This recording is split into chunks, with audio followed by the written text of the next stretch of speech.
ಕರ್ನಾಟಕ ಸರ್ಕಾರ ಭ್ರಷ್ಟಾಚಾರದ ಪ್ರಕರಣಗಳಲ್ಲಿ ಸಿಲುಕಿ ಹಾಕಿಕೊಂಡು ಒದ್ದಾಡ್ತಾ ಇದೆ. ಸ್ವತಃ ಮುಖ್ಯಮಂತ್ರಿಗಳಾಗಿರ್ತಕ್ಕಂಥ ಮಾನ್ಯ ಸಿದ್ದರಾಮಯ್ಯ ಅವರು ಪ್ರತಿದಿನ ಬಹಿರಂಗ ಆಗ್ತಾ ಇರ್ತಕ್ಕಂಥ ಈ ಮೂಡ ಸೈಟುಗಳ ಹಗರಣ.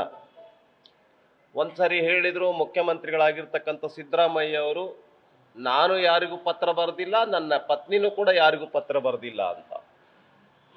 ಆದರೆ ಅವರ ಪತ್ನಿ ಪಾರ್ವತಿ ಅವರು ಬರೆದಿರ್ತಕ್ಕಂಥ ಪತ್ರವನ್ನು ಬಿಡುಗಡೆ ಆದ ತಕ್ಷಣ ನನಗೆ ಗೊತ್ತಿಲ್ಲ ಅಂತ ಹೇಳ್ತಾರೆ. ಅಂದ್ರೆ ಮಾನ್ಯ ಮುಖ್ಯಮಂತ್ರಿಗಳು ತಾನು ಏನ್ ಮಾಡ್ತಾ ಇದ್ದೀನಿ, ತನ್ನ ಕಚೇರಿ ಏನ್ ಮಾಡ್ತಾ ಇದೆ, ತನ್ನ ಪತ್ರ, ತನ್ನ ಪತ್ನಿಯವರ ಪತ್ರ, 14 ಸೈಟ್ಗಳು, ತನ್ನದೇ ಆಗಿರ್ತಕ್ಕಂಥ 14 ಸೈಟ್ಗಳ ಬಗ್ಗೆ ವಿವರ ಗೊತ್ತಿಲ್ಲ ಅಂತ ಹೇಳಿದ್ರೆ ಇನ್ನು ಸರ್ಕಾರದ ಬಗ್ಗೆ ಗೊತ್ತಿದೆಯಾ ಇವರಿಗೆ? ಆದ್ರಿಂದ ಅರುಳೋ ಮರುಳೋ ಅನ್ನುವಂಥದ್ರಲ್ಲಿ ಮುಖ್ಯಮಂತ್ರಿಗಳು ಒದ್ದಾಡ್ತಾ ಇದ್ದಾರೆ. ಹಾಗಾಗಿ 14 ಸೈಟ್ಗಳ ಬಗ್ಗೆ ಪಾರ್ವತಿ ಅವರು ಪತ್ರ ಬರೆದಿಯಾರಲ್ಲ, ಇದ್ರ ಬಗ್ಗೆ ಸರಿಯಾದ ಉತ್ತರವನ್ನು ಇದುವರೆಗೂ ಕೂಡ ಕರ್ನಾಟಕದ ಜನತೆಗೆ ಕೊಟ್ಟಿಲ್ಲ. ಪತ್ರ ಬರೆದಿಯಾರಲ್ಲ ಅವರು ಪಾರ್ವತಿ ಅವರು. ಈಗ ಉದಾಹರಣೆಗೆ ಕೃಷಿ ಭೂಮಿ, ಇದಕ್ಕೆ ಸಮಾನಾಂತರವಾಗಿ 14 ಸೈಟ್ಗಳನ್ನು ಕೊಡಿ ಅನ್ನುವಂಥದ್ದು ಸ್ಪಷ್ಟವಾಗಿರ್ತಕ್ಕಂಥ ಪತ್ರ ಇದೆ. 14 ಸೈಟ್ಗಳನ್ನು ತೆಗೆದುಕೊಂಡಿದ್ದಾರೆ. ಆಮೇಲೆ ಈ ಪತ್ರ ಹೋದ ಮೇಲೆನೆ ಅದು ಸಿಕ್ಕಿದ್ದು. ಆದ್ರಿಂದ ಈ ಪತ್ರದ ಆಧಾರದ ಮೇಲೆನೆ ಇನ್ನೂ ಅನೇಕ ಪತ್ರಗಳಿದೆ. ಈ ಪತ್ರದ ಆಧಾರದ ಮೇಲೆನೆ ನನಗನ್ಸುತ್ತೆ 100ಕ್ಕೆ 100 ರಾಜ್ಯದ ಮುಖ್ಯಮಂತ್ರಿಗಳಾಗಿರ್ತಕ್ಕಂಥ ಸಿದ್ದರಾಮಯ್ಯ ಅವರು ರಾಜೀನಾಮೆ ಕೊಡೋದು ಗ್ಯಾರಂಟಿ. ಯಾಕೆ ಅಂತ ಹೇಳಿದ್ರೆ ಈ ಪತ್ರ ಅಷ್ಟೊಂದು ಬಹಳ ಪ್ರಮುಖವಾಗಿರ್ತಕ್ಕಂಥ ಪತ್ರ. ಆ ಪತ್ರದಲ್ಲಿ ಒಂದು ಲೈನ್ ಅನ್ನು ಅಳಿಸಿ ಹಾಕಿದ್ರು. ಯಾಕೆ? ವಿಜಯನಗರ ಬಡಾವಣೆ 3 ಮತ್ತು 4ನೇ ಹಂತದಲ್ಲಿ 14 ಸೈಟ್ಗಳನ್ನು ನನಗೆ ಕೊಡಲು ವಿನಂತಿ ಅಂತ ಅನ್ನುವಂಥ ಲೈನ್ ಅನ್ನ ತೆಗೆದುಹಾಕಿದ್ದಾರೆ, ವೈಟ್ನರ್ ಹಚ್ಚಿದ್ದಾರೆ. ಈಗ ನಮ್ಮ ಸಿದ್ದರಾಮಯ್ಯ ಅವರು ಏನು ಶುದ್ಧರಾಮಯ್ಯ ಅಂತ ಇತ್ತು, ಅವರು ಶುದ್ಧರಾಮಯ್ಯ ಅಲ್ಲ, ಭ್ರಷ್ಟರಾಮಯ್ಯ. ಸಿದ್ದರಾಮಯ್ಯ ಅಲ್ಲ, ಸುಳ್ಳು ರಾಮಯ್ಯ. ಈ ಹಿನ್ನೆಲೆಯಲ್ಲಿ ರಾಜೀನಾಮೆಯನ್ನು ಕೊಡಬೇಕು, ನೈತಿಕ ಹೊಣೆ ಹೊತ್ತು ಮತ್ತು ಕಾನೂನಿನ ಜವಾಬ್ದಾರಿಯಿಂದ ಅನ್ನೋದನ್ನು ನಾನು ಮತ್ತೆ ಆಗ್ರಹ ಪಡಿಸ್ತಾ ಇದ್ದೀನಿ.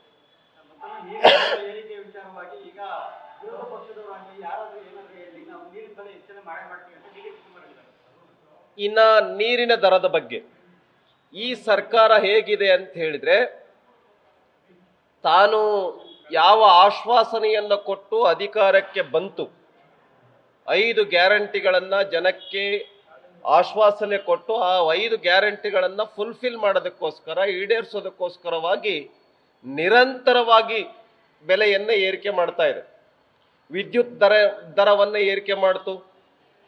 ಆಮೇಲೆ ಮದ್ಯದ ದರ ಅಂತೂ ಈ ಸರ್ಕಾರ ಬಂದ 12 ತಿಂಗಳಲ್ಲಿ 13 ತಿಂಗಳಲ್ಲಿ 5 ಬಾರಿ ದರವನ್ನು ಹೆಚ್ಚು ಮಾಡಿದೆ, ಮದ್ಯದ ದರವನ್ನ. ಅಷ್ಟೇ ಅಲ್ಲದೆ ಡೀಸೆಲ್ ಪೆಟ್ರೋಲ್ ಬೆಲೆಯನ್ನೇ ಹೆಚ್ಚಿಗೆ ಮಾಡಿದ್ರು. ಡೀಸೆಲ್ ಬೆಲೆ ಮತ್ತು ಪೆಟ್ರೋಲ್ ಬೆಲೆ ಹೆಚ್ಚಿಗೆ ಮಾಡಿದಾಗ ಸಿದ್ದರಾಮಯ್ಯ ಅವರು ಹೇಳಿದ್ರು, ಡೀಸೆಲ್ ಬೆಲೆ ಮತ್ತು ಪೆಟ್ರೋಲ್ ಬೆಲೆಯನ್ನು ಹೆಚ್ಚಿಗೆ ಮಾಡಿದ್ರಿಂದ ಎಲ್ಲಾ ವಸ್ತುಗಳ ಬೆಲೆಯನ್ನು ಹೆಚ್ಚಿಗೆ ಮಾಡಬೇಕಾಗತ್ತೆ ಅಂತ ಸಿದ್ದರಾಮಯ್ಯ ಅವರೇ ಹೇಳಿದ್ರು. ಮತ್ತು ಅದಾದ ಮೇಲೆ ಹಾಲಿನ ದರವನ್ನು ಹೆಚ್ಚಿಗೆ ಮಾಡಿದ್ರು. ಹೀಗೆ ಹಾಲಿನ ದರ, ಆಲ್ಕೋಹಾಲ್ ದರವನ್ನ ಹೆಚ್ಚಿಗೆ ಮಾಡಿದ್ರು. ಅಷ್ಟೇ ಅಲ್ಲದೆ ರಿಜಿಸ್ಟ್ರೇಷನ್ ಶುಲ್ಕ 1 ಸ್ಕ್ವೇರ್ ಫೀಟ್ಗಿಷ್ಟು, 1 ಅಡಿಗಿಷ್ಟು ಅಂತ ಹೇಳಿ ಇದು ಮಾಡಿದ್ರು, ಹೆಚ್ಚಿಗೆ ಮಾಡಿದ್ರು. ಸ್ಟ್ಯಾಂಪ್ ಡ್ಯೂಟಿ ಹೆಚ್ಚಿಗೆ ಮಾಡಿದ್ರು. ಹೀಗೆ ನಿರಂತರವಾಗಿ ಬೆಲೆ ಏರಿಕೆಯ ಒಂದು ಪರ್ವದಲ್ಲಿ ಈ ಸರ್ಕಾರ ಇದೆ.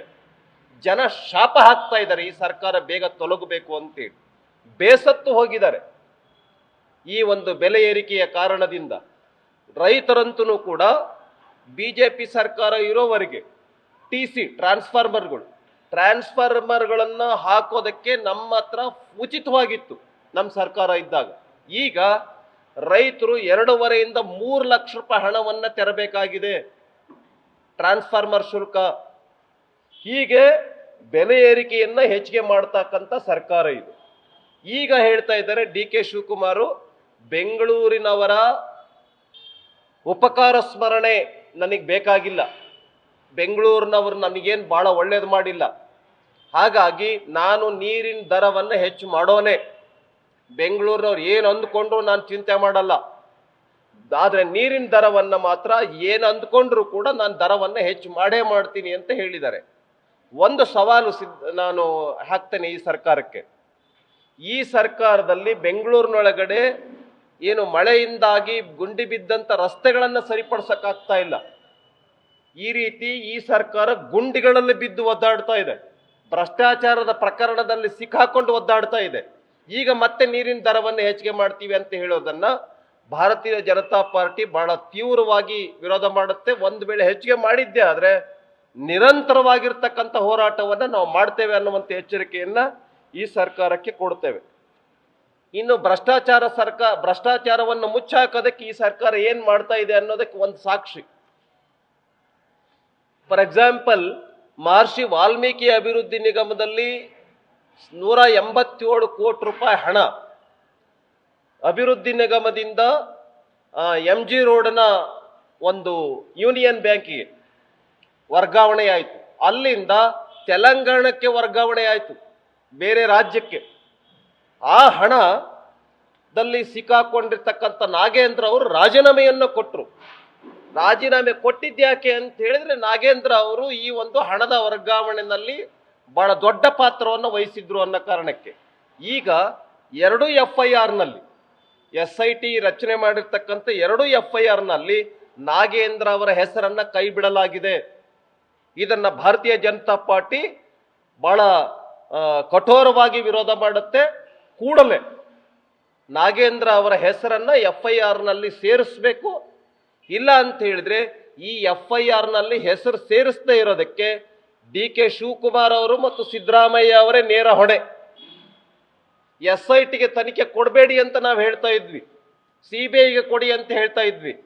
ಈಗ SIT ಕೊಟ್ಟಿದ್ರಿಂದ ನಾಗೇಂದ್ರ ಅವರು ಕಲ್ಪ್ರಿಟ್ ಅಲ್ಲ, ನಾಗೇಂದ್ರ ಅವರು ತಪ್ಪಿತಸ್ತ್ರ ಅಲ್ಲ ಅಂತದಕ್ಕೆ ಮುಚ್ಚಿ ಹಾಕೋದಕ್ಕೆ ಒಂದು ಬಹಳ ದೊಡ್ಡ ಹೆಜ್ಜೆಯನ್ನ ಈ ಸರ್ಕಾರ ಇಟ್ಟಿದೆ. ಆದ್ರಿಂದ ಕೂಡಲೇ ಅವರ ಹೆಸರನ್ನ FIRನಲ್ಲಿ ಸೇರಿಸಬೇಕು ಅಂತೇಳಿ ಈ ಸಂದರ್ಭದಲ್ಲಿ ನಾನು ಆಗ್ರಹ ಪಡಿಸ್ತೇನೆ. ಇನ್ನು ಇಷ್ಟೆಲ್ಲ ಸಮಸ್ಯೆಗಳು ಕರ್ನಾಟಕ ರಾಜ್ಯದಲ್ಲಿ ಕಿತ್ತು ತಿಂತಾ ಇರುವಾಗ ಸಿದ್ದರಾಮಯ್ಯ ಅವರು, DK ಶಿವಕುಮಾರ್ ಅವರು, ಪರಮೇಶ್ವರ್ ಅವರು ದೆಹಲಿ ಯಾತ್ರೆಯನ್ನು ಕೈಗೊಂಡಿದ್ದಾರೆ. ನನಗನ್ಸುತ್ತೆ ದೆಹಲಿ ಯಾತ್ರೆ ಯಾಕೆ ಹೋಗಿದ್ದಾರೆ ಅಂತ ಹೇಳಿದ್ರೆ, ಬಹುಶಃ ಮುಖ್ಯಮಂತ್ರಿ ಯಾರು ಅಂಥೇಳಿ ಮಾತುಕತೆಯನ್ನು ಮಾಡ್ಕೊಂಬರಕ್ಕೆ ಹೋಗಿದಾರ ಅನ್ನುವಂಥ ಒಂದು ಸಂಶಯ ನನಗಿದೆ. ಆದ್ರಿಂದ ಇವರು ರಾಜ್ಯಪಾಲರನ್ನ ವರ್ಗಾವಣೆ ಮಾಡಿಸೋದಕ್ಕೆ ಹೋಗಿಲ್ಲ.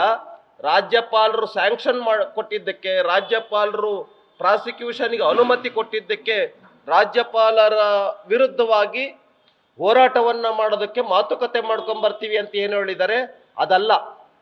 ವಿಷಯ ಹೆಂಗಿದ್ರೂ ಕೂಡ ಈ ಸರ್ಕಾರ ಭ್ರಷ್ಟಾಚಾರದಲ್ಲಿ ಸಿಕ್ಕಾಕೊಂಡಿದೆ. ಪ್ರಾಸಿಕ್ಯೂಷನ್ಗೆ ಅನುಮತಿಯನ್ನು ರಾಜ್ಯಪಾಲರು ಕೊಟ್ಟಿರೋದ್ರಿಂದ ರಾಜೀನಾಮೆ ಅನಿವಾರ್ಯ ಆಗತ್ತೆ.